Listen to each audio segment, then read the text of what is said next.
Business class ou hôtel de luxe? C'est la question qu'on va se poser dans cette vidéo.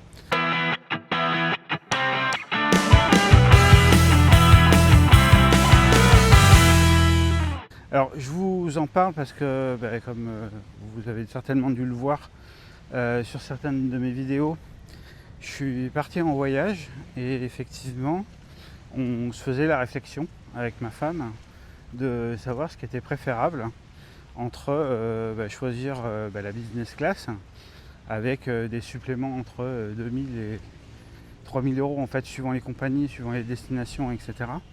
Ou finalement de se payer des hôtels de luxe et d'avoir une vie de luxe sur place. Alors généralement les deux sont liés, on est bien d'accord, hein. Mais la vraie question c'est de savoir ce qu'on préfère prioriser.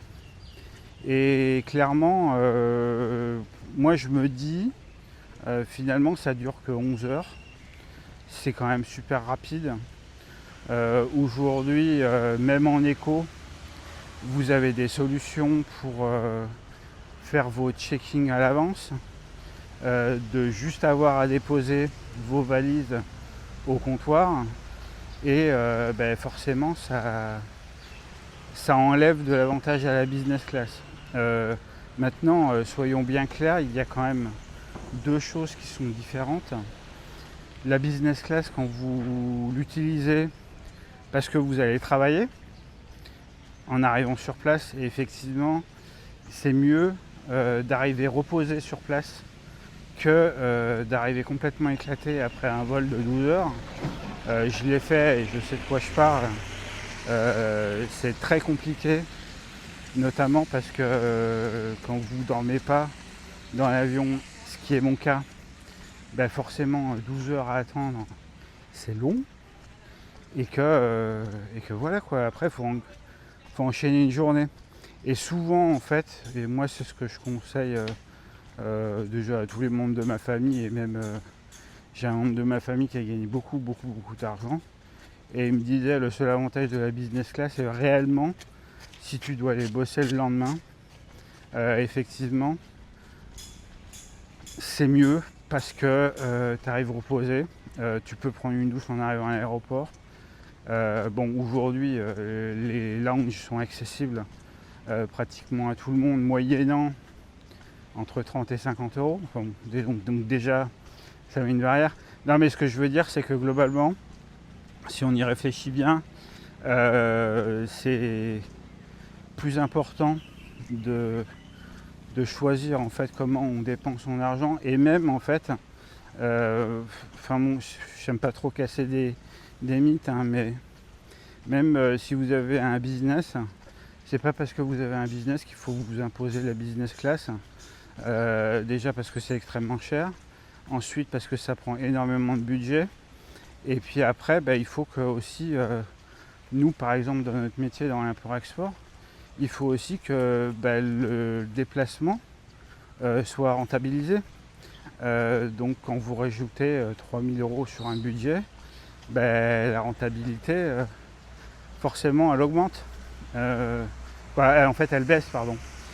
Et donc là la vraie question c'est souvent, moi en tout cas c'est ce que j'ai vu et j'ai constaté, hein, les patrons prennent la business class et puis les employés, eux, ils se tapent la classe éco.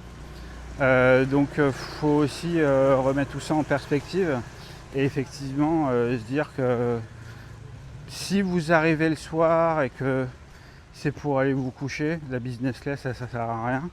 Si vous devez assumer une journée de boulot avec une présentation, des réunions, etc., c'est mieux quand même de choisir la business class. Maintenant, si c'est pour les vacances, en vrai, c'est juste pour vous faire plaisir, quoi, hein, pour être très clair, hein. Parce que quand vous arrivez dans un hôtel de luxe et que vous n'avez plus qu'à aller vous coucher, c'est vrai que l'intérêt de la business class, c'est quoi? C'est d'aller boire du champagne, manger des petits fours, parce que de toute façon, les enfants qui pleurent parce qu'ils ont mal aux oreilles dans l'avion, et ça en fait c'est vrai qu'il faut le comprendre, hein, c'est qu'ils pleurent parce qu'il y a une pression sur leur tympan et que ça leur fait mal. De toute façon, le Ghost Clipper, c'est tout le monde en profite. Donc pour moi, ça, il n'y a pas de débat. Après, effectivement, si vous avez beaucoup de valises, je suis désolé, mais même moi, ma femme qui ramène beaucoup, on va dire, de produits de son pays, quand on va rencontrer la famille, même elle achète une valise supplémentaire, ça coûte 100 balles. Hein. Il faut quand même juste remettre l'église au milieu du village. Mais non, clairement, ouais, la business class, ouais, c'est un choix.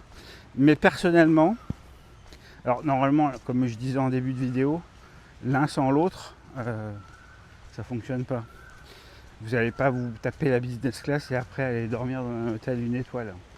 Mais ce que je veux dire, c'est que entre le moment où on passe business class, hôtel de luxe, etc., et où on peut aussi choisir de voyager en éco pour avoir des très très bons hôtels dans les destinations dans lesquelles on va, moi mon choix il est quand même vite fait parce que tout simplement quand vous mettez 100 € par exemple en Asie sur une chambre d'hôtel, déjà vous avez un très très gros gap et c'est pas un petit gap, hein, c'est vraiment vous tapez réellement dans l'hôtel de luxe et je trouve que c'est quand même extrêmement agréable de pouvoir profiter de piscines magnifiques, etc., avec tous les services qui vont autour pour tout simplement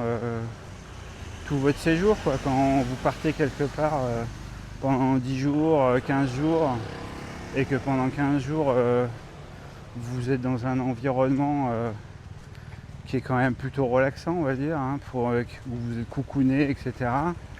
Vous avez accès à des services qui sont exceptionnels. Moi, je vous dirais que honnêtement, mon choix il est vite fait. Je préfère très très largement aller prendre une classe éco et puis après aller tout simplement dans les hôtels de luxe. Alors après, certains vous diront oui, mais la business class, t'attends pas tes valises, etc. La majorité des destinations, de toute façon, t'as passé l'immigration, les valises elles sont déjà là. Hein. Donc c'est un faux débat.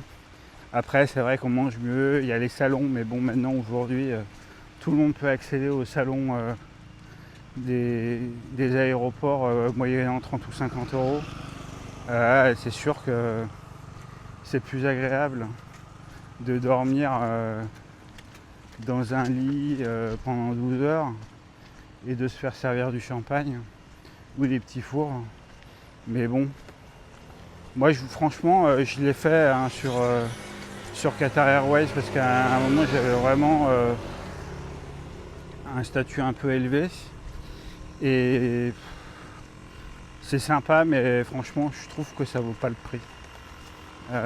Puis après, c'est vrai que je mets toujours tout en perspective parce que je me dis qu'aussi, avec la différence, aussi peut-être avoir une vision un peu différente et puis se dire, avec ça, je peux peut-être faire une donation ou je peux peut-être aider quelqu'un dans son projet.